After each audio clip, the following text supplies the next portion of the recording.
Bonjour, nous sommes le mercredi 19 août 2026 et comme vous pouvez le voir, je ne suis plus dans ma pièce habituelle à Londres. Je suis en fait toujours en route vers ma destination finale, en Allemagne, où j'arriverai bientôt d'ici quelques heures. En attendant, je fais cette vidéo depuis l'endroit où j'ai passé la nuit avec ma famille. Eh bien, veuillez m'excuser par avance pour le cadre assez austère. Comme pour mon émission d'hier, cette vidéo est réalisée assez tôt dans la journée, même si ce n'est pas tout à fait aussi tôt qu'hier. Il est donc possible que certains des développements qui surviendront plus tard aujourd'hui aient lieu après l'enregistrement de cette vidéo.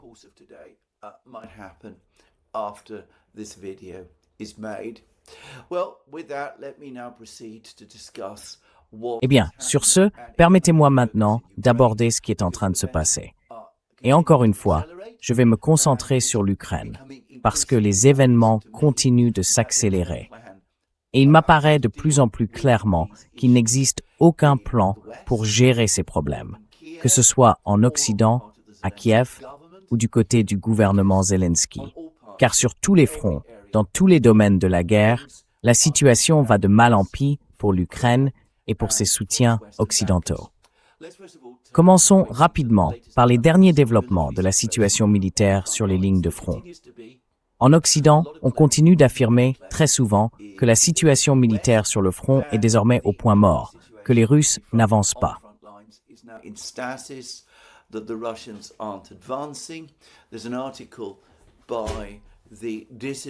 Il y a un article du journaliste et économiste russe dissident Alexander Gabuyev dans le Financial Times qui reprend cette affirmation selon laquelle la ligne de front serait, pour l'essentiel, statique. Je trouve ces affirmations absolument extraordinaires. En réalité, je n'ai pas vu autant de changements sur la ligne de front depuis, disons, la fin de l'été 2024, quand l'avancée russe vers l'ouest en direction d'Orekov, puis à terme de la ville de Zaporojie, a commencé à prendre de l'ampleur. Et en fait, compte tenu des lieux que les Russes sont désormais sur le point de capturer, ce qui se passe sur les lignes de bataille est nettement plus important que tout ce que nous avons vu à la fin de l'été et au début de l'automne 2024. Mais, comme je l'ai expliqué dans de nombreuses émissions, l'Occident persiste à nier cette réalité.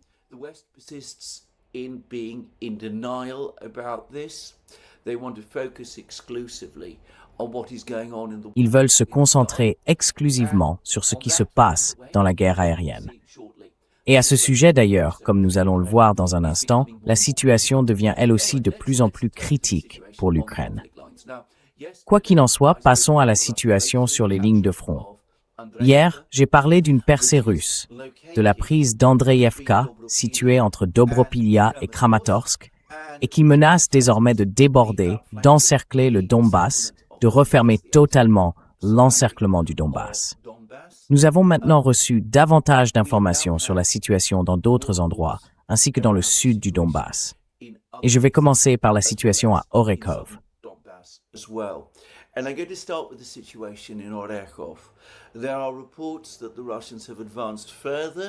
Selon certains rapports, les Russes auraient progressé davantage et plus rapidement à l'intérieur même d'Orekov. Ils auraient désormais établi, de façon certaine, une présence dans la partie centrale d'Orekov. Il manque des images vidéo pour le confirmer. Ce sont des informations qui, je le soupçonne, proviennent de soldats russes sur place et ont été filtrées. Elles ne sont peut-être pas entièrement fiables. Alors, passons là-dessus. Les combats à Orekov ont incontestablement lieu, et les Russes progressent à l'intérieur d'Orekov. Là-dessus, je n'ai absolument aucun doute. Cependant, Redovka a fourni un compte-rendu très détaillé de la situation dans la région de Zaporojie.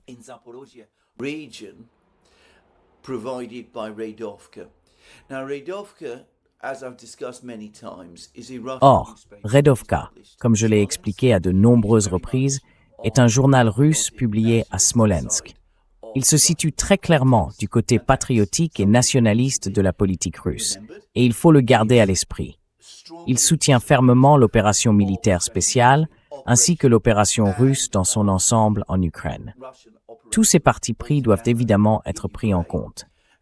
Mais, Comme je l'ai dit dans de nombreuses émissions, il est manifestement extrêmement bien informé, grâce à ses contacts au sein de l'armée, sur la situation militaire réelle sur les lignes de front.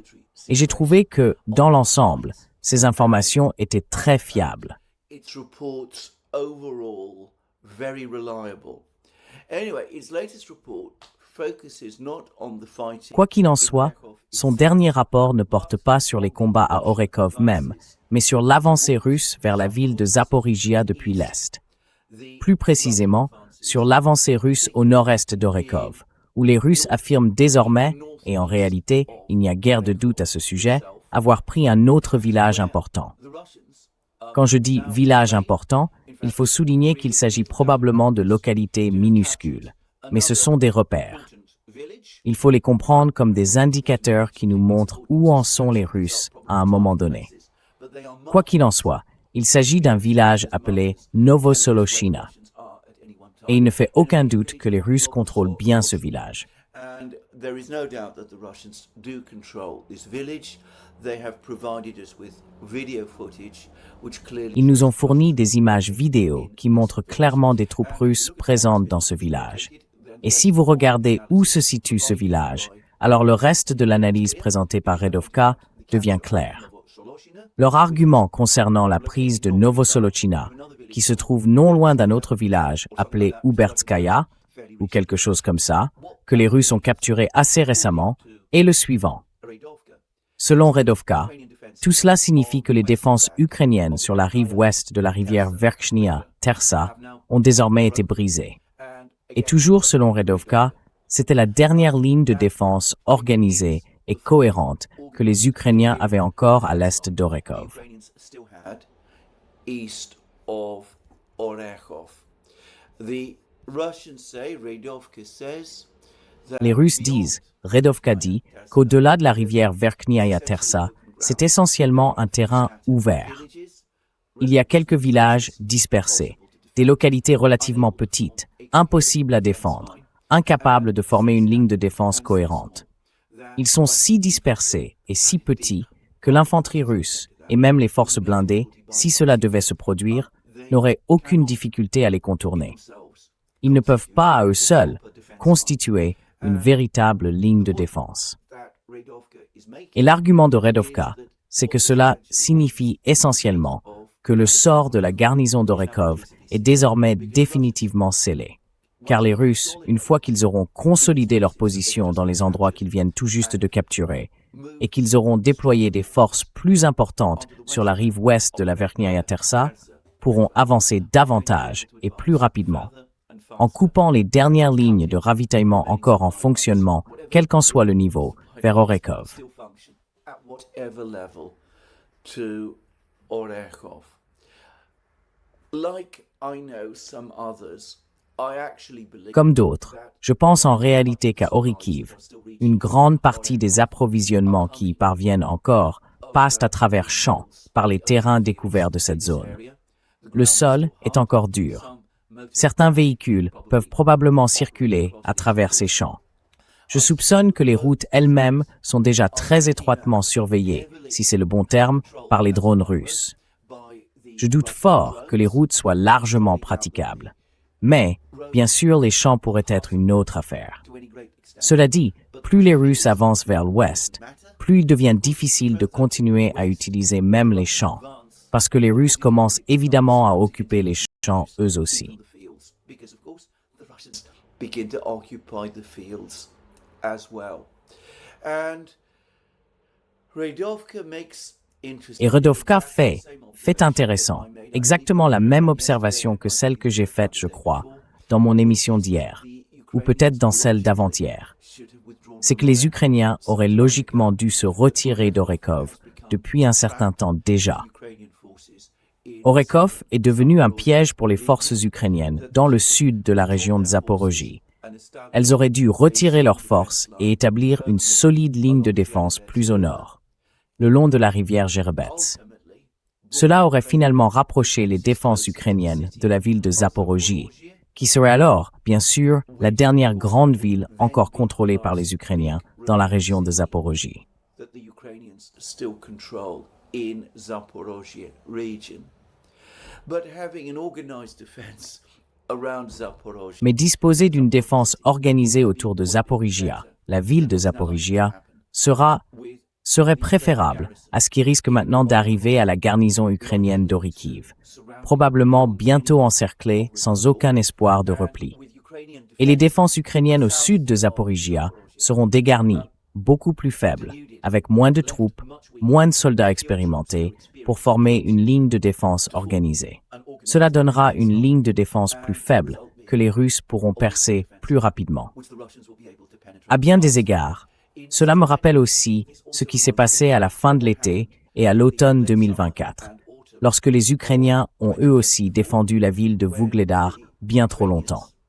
Ils ont ainsi laissé 2 brigades d'infanterie ukrainiennes se retrouver piégées sur place. Résultat, quand Vuhledar est tombé, ces 2 brigades ont été pratiquement détruites, et l'une d'elles était l'une des toutes meilleures brigades ukrainiennes. One of Ukraine's very best brigades. The defenses to the north, Les défenses au nord, dans des endroits comme Kourakov et Selidov, ainsi qu'à l'ouest, à Velika Novosilka, avaient de nouveau été considérablement affaiblies. Il est alors devenu plus facile et plus rapide pour les Russes de s'emparer de tous ces lieux. La même histoire se répète aujourd'hui. Rudovka dit maintenant que la bonne politique pour les Ukrainiens serait de se retirer dès maintenant d'Orikiv. Il reste encore des voies de repli possibles, probablement pas par les routes, mais à travers les champs, vers le nord, jusqu'à la rivière Zherobets, afin d'essayer d'établir une véritable ligne de défense. to try to establish a proper defense line. Radovka says that unlike Rudovka affirme que contrairement à ce qui aurait pu être le cas si ce repli avait été organisé il y a quelques semaines, un repli aujourd'hui risque fort de se transformer en déroute. Les Russes sont en mesure de poursuivre les Ukrainiens bien plus activement, parce qu'ils ont beaucoup davantage progressé et qu'ils sont bien plus proches du front. Les Ukrainiens subiraient très probablement des pertes extrêmement lourdes s'ils se retiraient d'Orekov à ce stade. Mais cela reste la décision rationnelle à prendre. Rudovka dit, et sur ce point je suis d'accord, que c'est l'étape logique pour le général Drapati, le nouveau chef militaire ukrainien. Rudovka estime qu'il y a de fortes chances qu'il prenne cette décision.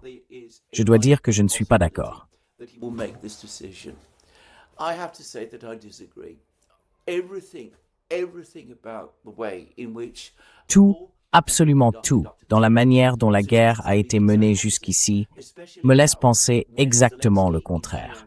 Surtout maintenant que Zelensky, à Kiev, subit, pour la première fois depuis longtemps, une pression politique très soutenue, comme nous le verrons plus tard dans l'émission. Surtout maintenant que tout le reste tourne mal pour l'Ukraine et au bout du compte, pour Zelensky et ses soutiens occidentaux, Zelensky va prendre la décision qu'il a toujours tendance à prendre. Ordonner à ses troupes de tenir leur position quoi qu'il arrive, de les sacrifier.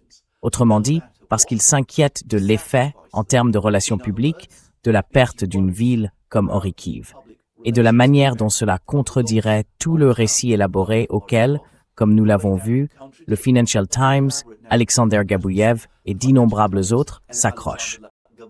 Celui de la ligne de front, of static front lines. And for Zelensky, clinging onto that narrative, Et pour Zelensky, s'accrocher à ce discours est essentiel, parce qu'il craint que s'il devient évident que l'Ukraine est effectivement en train de sombrer, et rapidement, cela ne renforce les doutes, pas seulement sur l'Ukraine, mais aussi sur lui-même. Des doutes qui existent déjà, juste sous la surface, en Ukraine comme en Occident. Donc ce que je soupçonne qu'il va se passer, c'est que Drapati, qui est un commandant bien trop faible pour désobéir aux ordres de Zelensky, va ordonner aux forces ukrainiennes à Orekov de rester là où elles sont. Et nous allons assister à un effondrement complet des défenses ukrainiennes dans la région de Zaporozhye, comme nous avons vu un effondrement complet des défenses ukrainiennes dans le sud du Donbass à la fin de 2024, après la chute d'Ugledar. after the fall of Ugledar, a major defeat, what is anyway going to be Une défaite majeure, ce qui sera de toute façon une défaite majeure, va se transformer en un désastre total. Et comme je l'ai dit, c'est vers cela que les événements se dirigent. Comme je l'ai expliqué à de nombreuses reprises, je ne suis pas un expert des questions militaires. Je n'ai absolument aucune formation militaire. Mais j'ai vu ce scénario se répéter tellement de fois en Ukraine, depuis le début de l'opération militaire spéciale en 2022 et le début des combats sérieux en Ukraine en mai 2022, que j'ai depuis longtemps appris à en reconnaître le schéma. Donc voilà ce qui nous attend dans la région de Zaporozhye. So anyway, that is what we're looking at in Zaporozhye region. There is also important news coming from southern Il y a aussi d'importantes nouvelles en provenance du sud du Donbass, des flancs sud de la ligne des villes fortifiées, dans la zone située au nord des deux villes de Pokrovsk et Konstantinovka. Pokrovsk, où les Ukrainiens affirment encore avoir une présence, ce qui est incroyable, et Konstantinovka, dont ils nient toujours que les Russes se soient emparés. En fait, il y a seulement quelques jours, je regardais un général américain à la retraite insister sur le fait que Konstantinovka n'avait toujours pas été capturée par les Russes. Selon lui, les affirmations russes disant qu'ils avaient capturé Konstantinovka étaient fausses et mensongères. Et il insistait sur le fait qu'il suffisait à l'Ukraine d'un peu plus d'aide pour remporter une victoire totale sur les Russes, les Ukrainiens ayant soi-disant repris l'initiative. The Ukrainians having supposedly regained the initiative. Anyway, I'm not going to waste time in this program. Quoi qu'il en soit, je ne vais pas perdre du temps dans cette émission à débattre des fantasmes de certains. La réalité, c'est que la situation dans cette même zone se dégrade désormais presque aussi vite que celle à Zaporizhia. D'abord, des informations indiquent qu'une nouvelle localité, un autre village, là encore peut-être pas très grand, mais qui marque le contrôle russe au sud de Dobropilya, est passé sous contrôle russe. Has fallen under Russian control. I get the sense that not only are the J'ai le sentiment que les Russes ne sont pas seulement présents dans Dobropilya même. La percée russe à Dobropilya est d'ailleurs venue principalement de l'Est. Des forces russes venant de l'Est ont pénétré dans la ville. Mais j'ai aussi le sentiment que la 76e division aéroportée de la garde de l'armée russe, qui dirige les opérations russes depuis le sud et dont le commandant a été félicité pour ses avancées par nul autre que Vladimir Poutine il y a environ une semaine, est en train de nettoyer rapidement les villages restants au sud de Dobropilya. Et dans la partie sud-est de Dobropilya, elle a probablement déjà, en fait, les informations indiquent qu'elle l'a déjà fait, établi une tête de pont. Already established a foothold. Dobropilya is, in other words, being pressed. Dobropilya est donc prise en étau. Des informations ont affirmé hier que les Russes contrôlent environ 1/5 de la ville. Il est très difficile pour les Ukrainiens d'envoyer des renforts à Dobropilya parce que là encore, cela impliquerait d'acheminer des ravitaillements sur de longues distances, par des routes et à travers des champs où il y a désormais peu de couverture et où les drones russes, ainsi que soit dit en passant, l'aviation russe, sont extrêmement actifs. Et de même qu'Orekov est susceptible de tomber et que les Ukrainiens ont complètement tort de continuer à s'accrocher à Dobropilya, à Orekov, il me semble tout aussi imprudent, tout aussi inutile qu'ils s'accrochent à Dobropilya, qui elle-même va bientôt, assez bientôt tomber.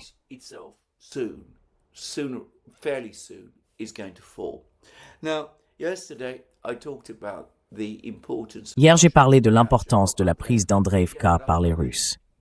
Encore une fois, Marat Khairulin, le reporter de guerre russe, et oui, il est russe. Mais comme je l'ai dit, je compare régulièrement ce que disent les reporters de guerre ukrainiens, qui sont d'ailleurs très bons, et les reporters de guerre russes. Et selon moi, Khairulin est de très loin le meilleur de tous, ukrainien comme russe. Quoi qu'il en soit, Khairulin a publié sur son site Substack un compte-rendu détaillé de ce qui se passe dans cette zone, avec la prise d'Andreïvka. Comme toujours dans ses reportages, il fournit des photos du paysage environnant. Cela donne une idée très vivante du type de terrain sur lequel se déroulent ces combats. Are taking place on. He's the only war reporter who regularly does this. C'est le seul journaliste de guerre qui fait régulièrement ça. Et je serais très intéressé de savoir comment il obtient ces photos. Là encore, je suppose qu'elles lui sont fournies par des soldats russes présents dans la zone. Et je remarque qu'ils font toujours très attention à ne jamais montrer de soldats ni d'équipements militaires, ce qui laisse penser que ces images sont très soigneusement produites. Mais enfin, vous pouvez lire son récit de la bataille d'Andriivka et de l'importance d'Andriivka, et vous pouvez aussi voir les photos. Et puis il y a également des informations selon lesquelles les Russes ont maintenant capturé un autre petit village à l'est de Kramatorsk.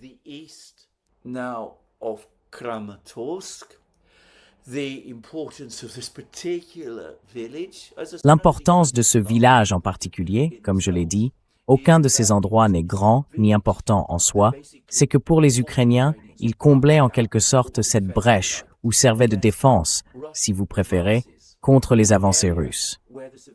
C'est dans une zone où l'aqueduc du Siversky Donets, dont on a tellement entendu parler pendant les combats à Chassiv Yar. Oui, il est toujours là. Il nous a suivis tout au sud, ou au nord dans ce cas-ci, vers la région de Kramatorsk, passe sous terre. Il n'y a donc pas d'étendue d'eau, ni peut-être de conduite en acier, que les troupes doivent franchir et qui complique la logistique. Comme l'aqueduc est souterrain, les camions et les véhicules peuvent passer par cette brèche. Mais ce village en particulier, que les Ukrainiens contrôlaient, refermait cette brèche. Désormais, le village est tombé aux mains des Russes. Et ils peuvent utiliser ce passage le long de l'aqueduc pour acheminer davantage de ravitaillement et de troupes et établir une présence plus forte.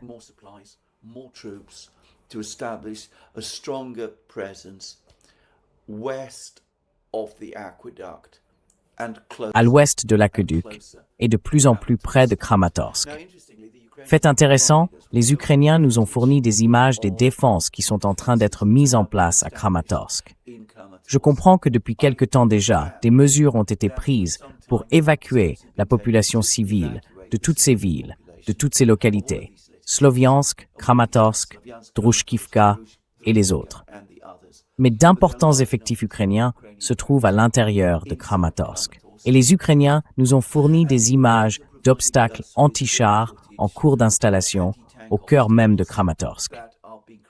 Et c'est intéressant parce que cela laisse entendre que les Ukrainiens s'attendent désormais à ce que les Russes utilisent des blindés, des chars et des véhicules blindés pour prendre Kramatorsk d'assaut.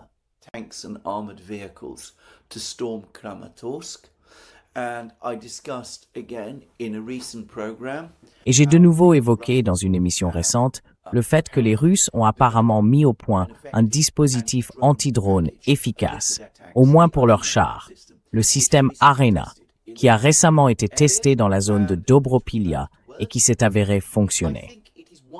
Je pense qu'il est largement admis que, contrairement à l'idée très répandue qui prévalait auparavant, les blindés, s'ils sont employés correctement et intelligemment, peuvent en réalité être très efficaces dans les combats de rue. Quoi qu'il en soit, les Ukrainiens installent maintenant des obstacles anti-chars à Kramatorsk.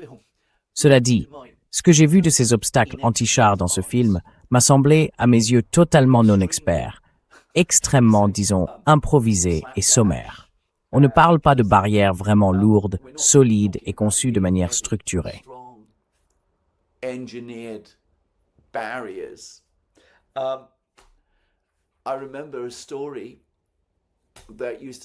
Je me souviens d'une histoire qui circulait, paraît-il, à Berlin en 1945.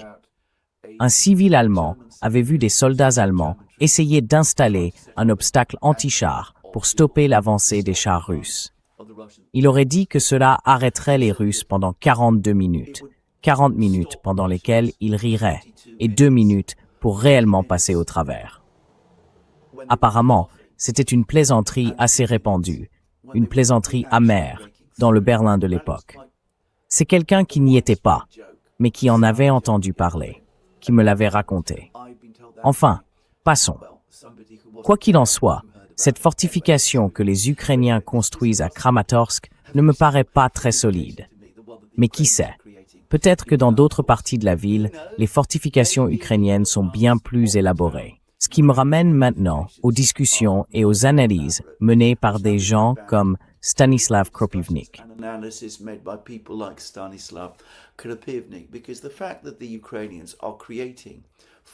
Le fait que les Ukrainiens créent des positions fortifiées à l'intérieur de Kramatorsk confirme presque à coup sûr que Zelensky et Drapati ont l'intention, de manière tout à fait prévisible, de se battre pour tenir cette ville, Slaviansk, et tous les autres lieux du Donbass aussi longtemps qu'ils le pourront. Ils vont probablement renforcer les défenseurs sur place, envoyer toutes les troupes restantes qu'ils peuvent épargner pour tenir cette ligne de ville fortifiée. Et le fait que les Russes soient maintenant en train de contourner cette ligne de ville fortifiée, le fait qu'il soit fort possible que les troupes ukrainiennes envoyées à Kramatorsk soient en réalité envoyées dans un piège, que toutes ces fortifications en cours de construction ne fassent au final que rendre ce piège encore plus complet. Tout cela, apparemment Zelensky et Drapati refusent de l'admettre et refusent d'en discuter avec les autres.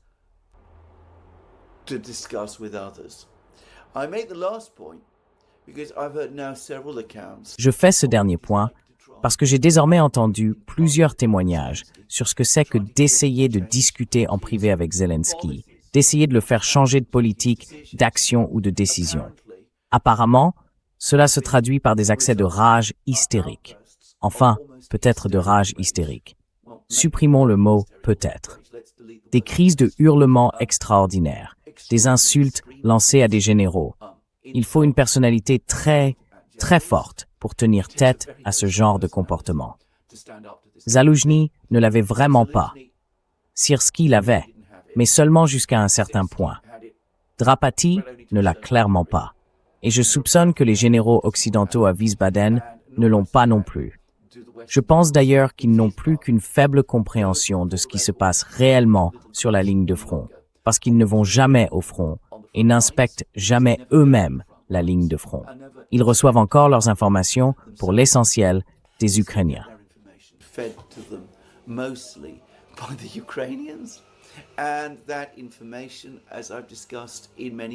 Et ces informations, comme je l'ai expliqué dans de nombreuses émissions maintenant, sont pour l'essentiel erronées. C'est sans doute pour cela que certains continuent de croire que Konstantinovka est sous contrôle ukrainien et que les Ukrainiens sont toujours présents à Mirnograd ou à Pokrovsk. Quoi qu'il en soit, voilà comment je vois aujourd'hui la situation sur les lignes de front. Bien d'autres choses se passent aussi dans d'autres secteurs de la guerre. Je soupçonne qu'une bataille importante est en cours dans la zone de Liman, Sviatogorsk, Nikolaevka et Slaviansk. Mais les Ukrainiens, comme pour le moment, les Russes veulent garder cela aussi secret que possible. Nous ne recevons donc que quelques bribes d'informations de temps à autre.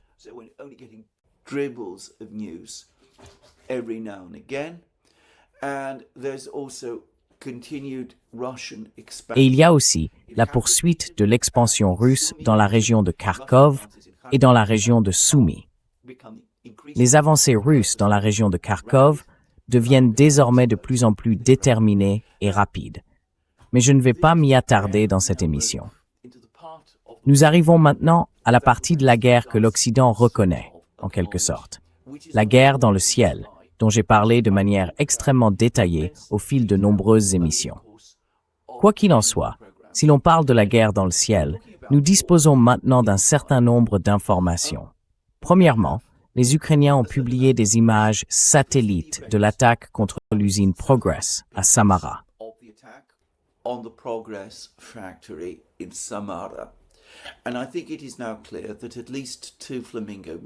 Et je pense qu'il est désormais clair qu'au moins 2 missiles Flamingo ont réussi à passer et ont causé des dégâts à cette usine. Il y a quelques jours, j'ai dit qu'il me semblait que l'attaque contre la base aérienne située à une certaine distance, où se trouvaient des chasseurs MiG-31, pouvait avoir un lien avec l'attaque contre l'usine Progress. Je suppose que l'attaque contre la base aérienne visait à détourner l'attention des MiG-31, qui autrement aurait tenté d'abattre les missiles Flamingo. Et cela a partiellement réussi, puisqu'il semble bien que 2 missiles aient réussi à passer. La preuve en vient de ces photos satellites. And the evidence for this comes in these satellite photos. I am not someone who is good at Je ne suis pas très doué pour analyser des images satellites, je tiens à le préciser. J'arrive à peine à en voir les détails, pour être clair. Mais on voit bien 2 trous dans les toits de 2 bâtiments de cet immense complexe tentaculaire, et il faut supposer qu'ils ont été causés par les missiles Flamingo. Et là, ça devient intéressant. Car quoi qu'il y ait eu à l'intérieur de ces 2 bâtiments, cela ne pouvait pas être quelque chose susceptible de déclencher une explosion. Parce que si ça avait été le cas, on n'aurait pas seulement des trous dans les toits, on verrait autre chose. On aurait vraisemblablement une destruction massive des bâtiments. Or, ça ne semble pas s'être produit. And that doesn't seem to have happened. There's some suggestions. Simplicius the thinker is the person. Certains avancent, Simplicius le penseur est celui qui en parle le plus en détail, que de fait, l'usine Progress, comme toutes les autres usines de l'époque soviétique, possède des plafonds extrêmement solides, renforcés avec de l'acier et tout ce genre de choses, et qu'il faudrait plus que l'impact d'un missile Flamingo, avec, il est vrai, une très grosse ogive, mais volant à faible vitesse et avec peu d'énergie cinétique pour traverser les plafonds d'un tel bâtiment. C'est peut-être tout à fait vrai, mais bien sûr, je n'en sais rien. Ce que je dirais, en revanche, c'est que les images satellites confirment l'énorme taille de cette usine. Et j'ai beaucoup de mal à croire que 2 trous dans les toits de 2 bâtiments aient pu causer suffisamment de dégâts pour perturber sérieusement la production. To seriously disrupt production. My guess is that the Russians will bring the À mon avis, les Russes remettront toute l'usine en production d'ici 2 ou 3 semaines. Cela ne perturbera pas les plans de production russes, ni les projets de satellites. Cela ne perturbera pas non plus le développement du système Rasvet, sur lequel je reviendrai plus tard. En réalité, cette frappe, malgré toute la minutie de sa planification et de sa préparation, a obtenu, selon moi, là encore, relativement peu de résultats. En revanche, elle poussera les Russes à renforcer encore les défenses autour de leurs différentes usines et d'autres sites.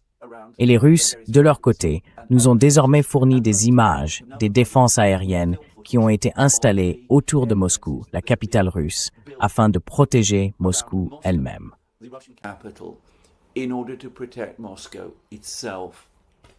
And, well, they provided Eh bien, ils ont fourni des images d'au moins une tour métallique préfabriquée. Ce n'est probablement que l'une des nombreuses tours de ce type. Au sommet de cette tour en particulier, les Russes ont installé un système de défense rapproché Pantsir, qui comprend des canons automatiques, je crois des canons Gatling, ainsi que différents types de missiles conçus pour abattre des drones et aussi des radars. Et je soupçonne qu'il y a beaucoup de ces tours autour de Moscou équipées de Pantsir. Mais je soupçonne aussi qu'il existe d'autres tours. Et ces tours sont probablement équipées surtout de radars de recherche, capables de suivre et d'observer les déplacements des drones ukrainiens. and observe the movement of the Ukrainian drones. And this defense Et ce système de défense me rappelle aussi quelque chose que Stanislav Kropivnik a mentionné dans l'une des nombreuses émissions qu'il a réalisées. Il disait qu'une des défenses russes possibles contre les drones ukrainiens serait une ligne de tours, facile à construire, équipée de radars relativement simples. Les drones ukrainiens ne sont pour la plupart pas furtifs. L'Ukraine développe des drones furtifs à longue portée, mais ils sont évidemment bien plus coûteux que les drones produits en masse que les Ukrainiens ont utilisés jusqu'à présent. Et ces tours seraient largement suffisantes pour donner l'alerte à l'avance en cas d'essaim de drones ukrainiens et pour permettre aux Russes de se positionner afin de les abattre. Maintenant, ce système de défense aérienne que nous voyons à Moscou est probablement encore en cours de développement. This air defense system that we see in Moscow is a work in progress. As I said, the various component parts of it Comme je l'ai dit, les différents éléments qui les composent sont relativement peu coûteux. On va commencer à voir de plus en plus de ces tours équipées de mitrailleuses, de missiles et de radars, probablement déployés autour de différentes villes russes et d'usines stratégiques clés, comme l'usine Progress à Samara ou l'autre usine qui a été attaquée à Kirov. Eh bien, cela explique probablement pourquoi les Ukrainiens doivent lancer des centaines de drones, toujours plus nombreuses, lors de chaque frappe, afin d'avoir une chance que l'un d'entre eux parvienne à franchir cette défense. Les 2 dernières frappes ukrainiennes contre Moscou, au cours des 2 dernières nuits, impliquaient, dans les 2 cas, 5 à 600 drones. À ce que je peux voir, pas un seul drone n'a réussi à pénétrer cette couche de défense russe.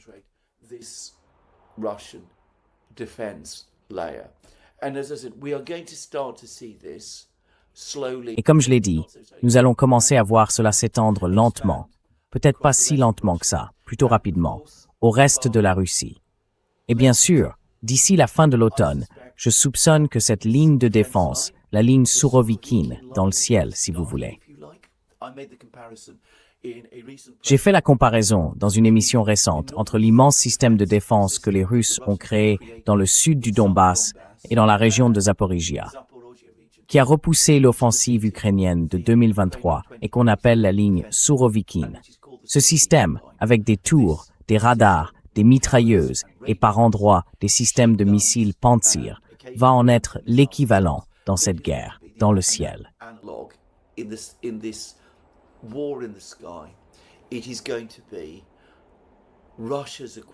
Ce sera l'équivalent russe de la ligne Surovikine. Et bien sûr, si les Ukrainiens disposaient de missiles capables de la pénétrer, et si les Russes n'avaient pas de défense antimissiles, il pourrait théoriquement y avoir des moyens de perturber et d'endommager cette ligne.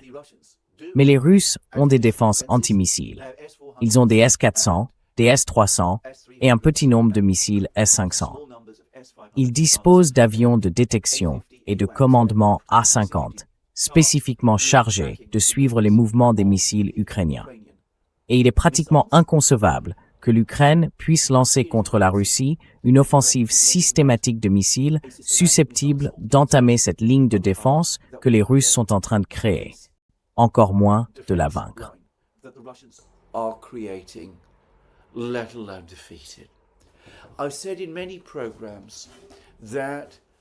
J'ai dit dans de nombreuses émissions que selon moi, l'Occident a pris conscience de l'importance des drones précisément au moment où l'on développe des moyens de les contrer.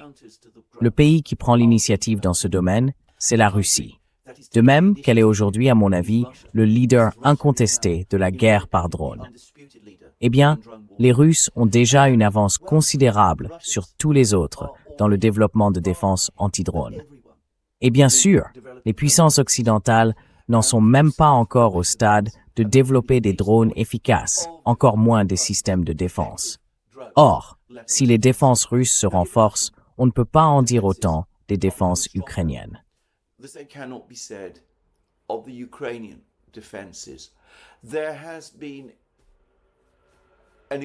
Les Ukrainiens viennent de diffuser une vidéo assez extraordinaire. On y voit un lanceur de missiles Patriot vide, abandonné au milieu d'un champ de maïs ukrainien.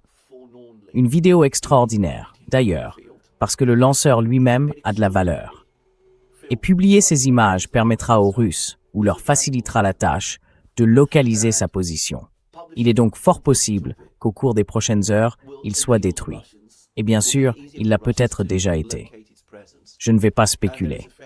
Mais enfin, le message que les Ukrainiens voulaient faire passer, c'est qu'ils n'ont absolument plus de missiles Patriot. Ils ont des lanceurs, mais ils n'ont pas de missiles Patriot. They have launchers, but they don't have Patriot missiles. And again, it's part of that emotional blackmail. Et là encore, cela fait partie de ce chantage émotionnel que Zelensky et ses responsables tentent d'exercer sur l'Occident, sur les gouvernements européens et sur le gouvernement américain, afin qu'ils fournissent toujours plus de missiles Patriot. Encore une fois, comme je l'ai expliqué, nous avons évoqué dans de nombreuses émissions les pénuries massives de missiles Patriot dans tout l'Occident. J'ai lu un rapport, il y a quelques jours, selon lequel il resterait environ 650 intercepteurs PAC-3 dans les stocks américains et environ 250 intercepteurs PAC-2.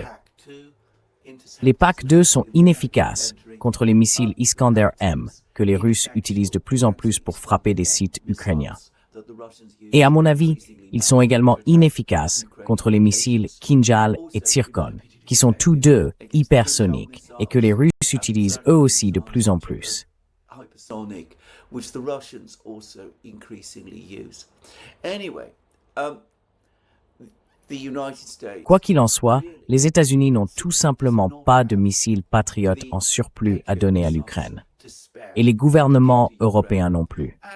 Ils ont déjà presque entièrement vidé leur stock de missiles de défense aérienne. L'Espagne et la Grèce en auraient, paraît-il, quelques-uns. Mais la Grèce doit se préoccuper de la Turquie et se trouve tout près du Moyen-Orient, qui est une région dangereuse. L'Espagne, elle, n'a jamais été particulièrement enthousiaste à l'égard du projet ukrainien dès le départ. Et elle est également proche de l'Afrique du Nord. Elle est actuellement prise dans une crise concernant sa ville nord-africaine de Ceuta et se trouve dans une forme de différend avec le Maroc, pays avec lequel l'Espagne a historiquement entretenu des relations loin d'être amicales. Donc, que Zelensky insiste pour être placé en priorité avant tout le monde et avant toute autre considération, c'est extraordinaire. Et cela ne tient pas compte des réalités. And disregards the realities. And again is an example of how he refuses to. Et là encore, c'est un exemple de la façon dont il refuse de reconnaître la réalité globale de la situation et de faire la seule chose qu'en tant que président de l'Ukraine, il pourrait faire de manière responsable dans cette situation. Négocier sérieusement avec les Russes et viser la paix plutôt que d'entraîner l'Ukraine encore plus loin dans l'abîme du désastre où il l'a déjà conduite. Mais quoi qu'il en soit, Zelensky, les Ukrainiens qui diffusent ces images sur l'absence de missiles de défense aérienne, cela nous amène directement à ce qui s'est encore passé la nuit dernière. Car bien sûr, les Russes ont aussi mené des frappes de drones contre l'Ukraine la nuit dernière. Ils ont lancé des attaques massives de drones contre Odessa et les ports de la mer Noire. Against Odessa and the Black Sea ports. I get the sense that J'ai le sentiment que les attaques contre la région de la mer Noire et le sud-ouest de l'Ukraine s'intensifient une nouvelle fois. Cela ne semble pas avoir pour objectif d'arrêter les importations et les exportations passant par les ports ukrainiens. Comme je l'ai expliqué dans une vidéo récente, cela me paraît faire partie d'un plan visant à détruire les liaisons de transport et les infrastructures utilisées pour acheminer vers l'Ukraine, depuis l'Europe, des fournitures militaires, des armes et d'autres équipements technologiques, et peut-être du gaz naturel, par route et par rail, et dans certains cas sans doute par barge. Quoi qu'il en soit, les Russes intensifient cette attaque. Fait important et intéressant, un drone russe, apparemment lancé depuis la Crimée, a survolé le sud-ouest de l'Ukraine sur une distance d'environ 900 km. Over a distance of around 900 kilometers, it appears to have been engaged in some kind of recon. Il semble avoir mené une sorte de mission de reconnaissance. Là encore, on se demande comment il a maintenu le contact avec ses contrôleurs au sol, peut-être en Crimée. Et là encore, je suppose que le système Razvet a probablement joué un rôle dans cela. Ce n'est qu'une supposition, je le sais, mais c'est une supposition que beaucoup de gens en Ukraine partagent aussi. Les Russes ont donc mené des frappes massives de drones contre le sud-ouest de l'Ukraine, Odessa et la région autour d'Odessa. Ils ont également lancé de lourdes attaques de drones contre d'autres endroits de la région de Kharkov, dans la région de Dnepropetrovsk et surtout contre Kiev. Et un grand nombre de drones russes, pas des centaines de drones, mais un grand nombre, désormais principalement propulsés par des réacteurs, ont été lancés contre Kiev.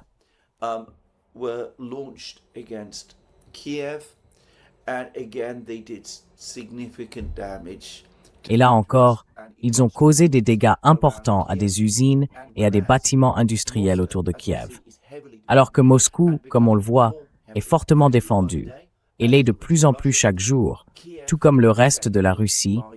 Kiev est en pratique à découvert parce que les défenses aériennes ukrainiennes se sont effondrées.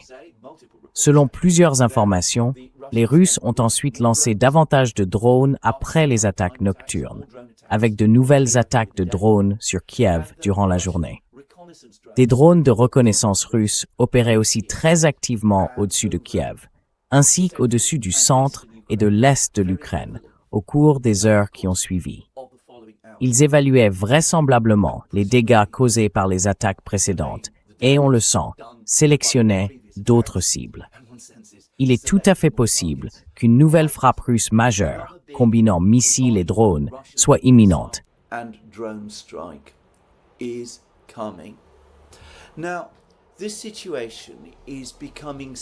La situation devient tellement grave maintenant. La guerre dans les airs devient tellement grave qu'on assiste aux premiers aveux, aux premiers vrais aveux à ce sujet en Occident. The Economist a publié un long article qui reconnaît la réalité. L'économie ukrainienne est désormais au bord d'une crise massive. C'est fascinant à voir, mais le titre de l'article dit « Les attaques russes portent gravement atteinte à l'économie ukrainienne ». En réalité, quand on lit la suite, c'est bien plus que grave. L'article reconnaît l'impact catastrophique du blocus maritime.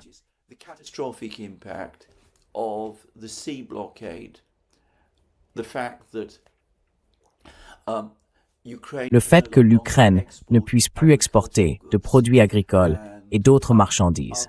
Cela reconnaît aussi les dégâts considérables causés à l'industrie ukrainienne. La destruction de l'usine de Kryvyi Rog, de l'aciérie, les dégâts massifs infligés à la raffinerie de Kremenchuk et ce genre de choses. Et puis, enfin, cela contient des aveux de ce type. Il est dit que les deux camps gonflent les statistiques. L'état-major général ukrainien affirme avoir infligé, depuis août 2025, 13 milliards et demi de dollars de pertes à l'industrie russe du raffinage. Sergei Vakulenko, du Carnegie Endowment, un groupe de réflexion, estime que les pertes réelles et immédiates pour les entreprises russes ne représentent peut-être qu'un dixième de cette somme, et que cela a à peine affecté les revenus de l'État. Les frappes font mal, mais pas à l'échelle ni dans le délai que l'Ukraine prétend. Donc ils disent que les deux camps gonflent les statistiques. C'est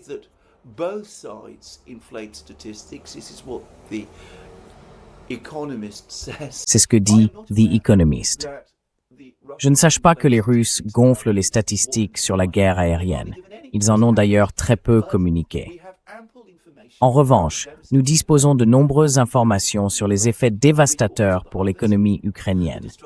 La perte des 3/4 de la récolte, la destruction de l'industrie sidérurgique et probablement des dégâts majeurs dans l'industrie de construction mécanique. Le Financial Times a publié le commentaire d'un ancien haut responsable ukrainien. C'est comme si nous jouions au football à 11 contre les Brésiliens. Nous marquons 3 buts et nous célébrons, mais eux en marquent 30. Et The Economist reconnaît que les agriculteurs ukrainiens sont désespérés par le blocus de la mer Noire et que cela pourrait avoir un impact durable sur la viabilité du secteur agricole ukrainien.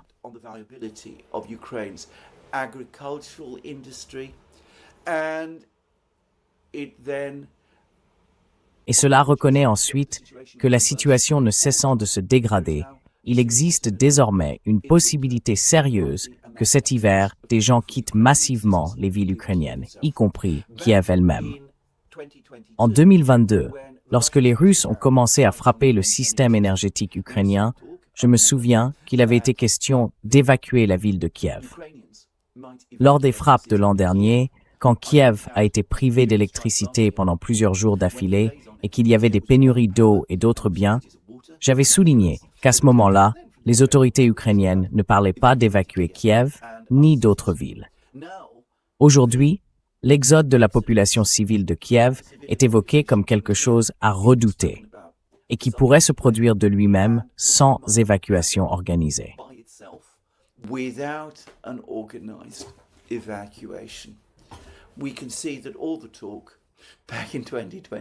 On voit bien que tous les discours en 2022 et 2023 sur le fait que le gouvernement ukrainien évacuerait la population de Kiev n'étaient que cela, des discours. Un nouveau chantage émotionnel, cette fois pour obtenir des Européens et des Américains qu'ils fournissent des missiles de défense aérienne, des missiles patriotes. Et à cette occasion, cela a marché. Cette fois, ça ne peut pas marcher de la même manière. Non, parce qu'il n'y a tout simplement pas les missiles nécessaires pour que cela se produise. Bref, voilà où nous en sommes. C'est la situation dans la guerre. J'ai commencé cette émission en mentionnant cet extraordinaire article d'Alexander Gabouyev dans le Financial Times. Il affirme que la situation sur le terrain est dans une impasse, alors que bien sûr, ce n'est pas le cas.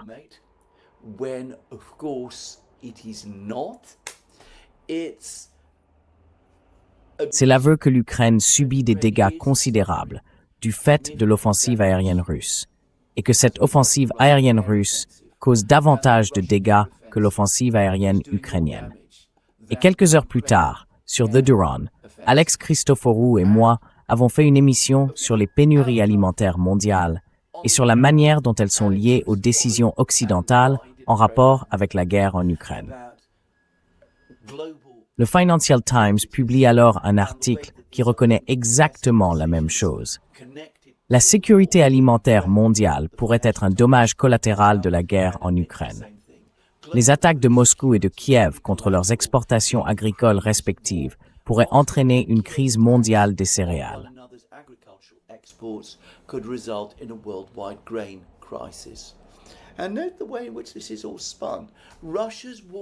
Et notez la manière dont tout cela est présenté.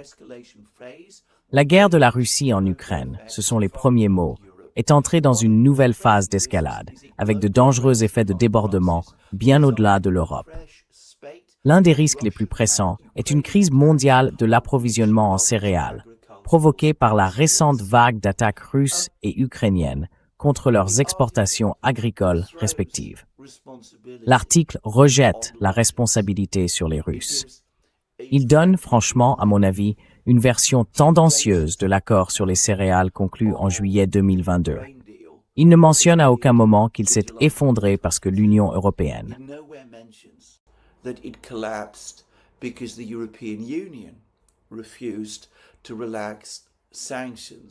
a refusé d'assouplir les sanctions sur les exportations russes d'engrais et de produits agricoles. Puis, à contre-cœur, vraiment à contre-cœur, il admet qu'en juillet, Kiev a commencé à viser une nouvelle série de cibles, des navires russes exportant des produits agricoles via la mer Noire, ainsi que les infrastructures ferroviaires et portuaires de soutien dans la mer d'Azov. Donc, en quelque sorte, il reconnaît que c'est l'Ukraine qui a en réalité lancé la dernière phase, si vous voulez, de la guerre des céréales. Mais il fait très attention à ne pas le dire.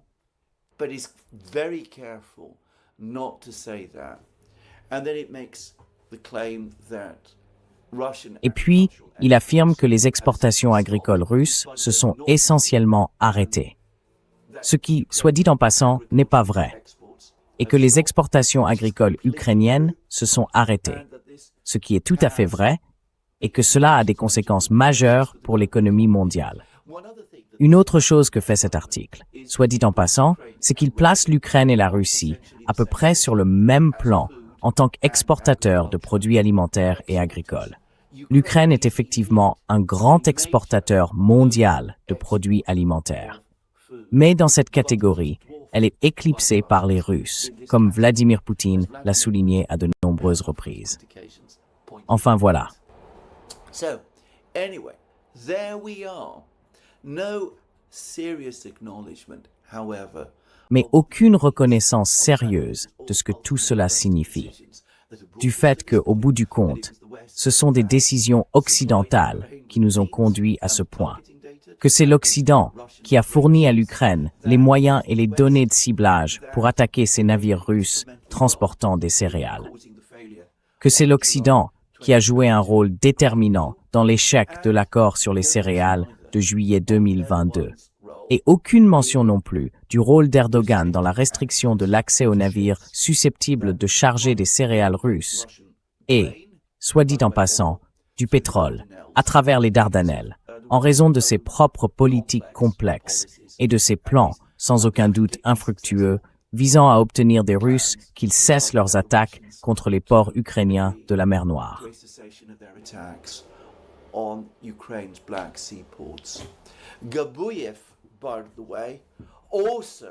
Gabouyev, soit dit en passant, appelle lui aussi à une sorte de cessez-le-feu en mer Noire. Mais il semble ignorer que les Russes ont déjà clairement fait savoir qu'ils comptaient le rejeter. Une fois encore, il semble penser, comme tant d'Occidentaux le font régulièrement, qu'on peut d'une manière ou d'une autre acheter l'accord des Russes pour un cessez-le-feu en mer Noire. Et ce, malgré le fait que les Russes ont répété qu'ils n'accepteraient pas de cessez-le-feu provisoire dans les airs, sur terre ou en mer, parce que l'expérience leur a appris la folie d'une telle démarche. Il y a toutefois un point avancé par Gabouyev qui, je dois l'admettre, m'a laissé sidéré.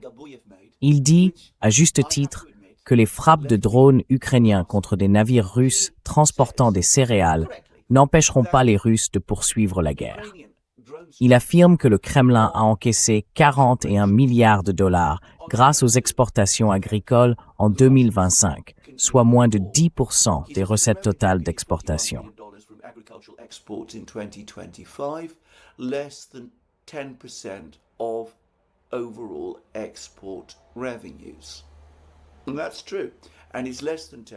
Et c'est vrai. Et cette année, c'est moins de 10% à cause de la hausse des prix du pétrole, je le précise aussi. Mais ensuite, il poursuit en disant ceci. Pour l'Ukraine, en revanche, les exportations agricoles représentent près de la moitié de ses recettes. Je pense que c'est plus de la moitié, mais passons là-dessus. Et sa capacité à rediriger les cargaisons de céréales vers les ports du Danube est limitée cette année en raison de la canicule et du faible niveau des eaux. Et d'ailleurs, aussi à cause des attaques russes. Il ne dit pas que les Russes ont les moyens de rediriger leurs exportations de céréales, ce qui est le cas, qu'ils peuvent utiliser d'autres ports, ce qu'ils feront. Mais bon, passons aussi là-dessus. Mais ensuite, voici ce qu'il a dit.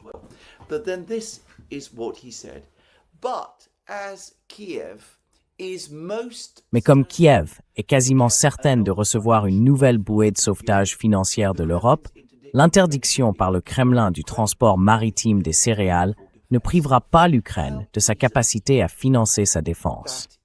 C'est si facile à dire.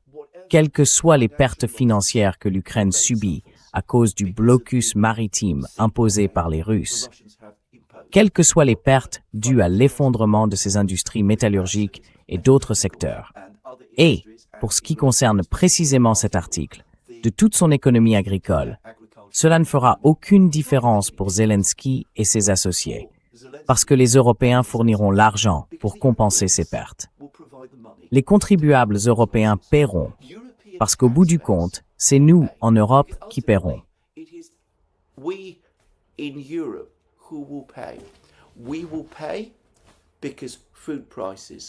Nous allons payer parce que les prix alimentaires vont augmenter. Ils vont augmenter parce que les récoltes en Europe sont mauvaises cette année, à cause de l'été chaud. Nous allons payer parce que les prix du gaz vont aussi augmenter, parce qu'il y a une pénurie de gaz dans les réserves et que nous ne pouvons pas importer davantage de gaz de Russie. Et nous allons payer encore plus, parce que nous payons l'homme, Zelensky, qui maintient la guerre, celle qui provoque tous ces problèmes. Et si toute son économie agricole, ses industries mécaniques, ses usines et tout le reste sont détruits, eh bien, il n'a pas à s'inquiéter, parce que nous lui verserons aussi l'argent dont il a besoin pour couvrir ses pertes.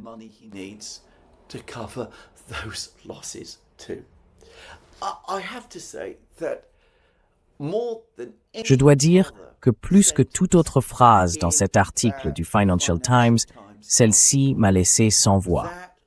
Quoi qu'il en soit, c'est ici que je vais terminer l'émission d'aujourd'hui. Demain, j'aborderai les derniers développements à Kiev, les développements politiques à Kiev. Mais c'est ici que je vais conclure mon émission pour aujourd'hui. Je vous le rappelle encore une fois, vous pouvez retrouver toutes nos émissions sur nos différentes plateformes, Locals, Rumble, X et Substack. Merci encore pour toute votre aide. Et n'oubliez pas de cliquer sur le bouton j'aime et de vérifier votre abonnement à cette chaîne. C'est tout pour aujourd'hui. À très bientôt. Passez une très bonne journée. That's me for today. More from you soon. Have a very good day.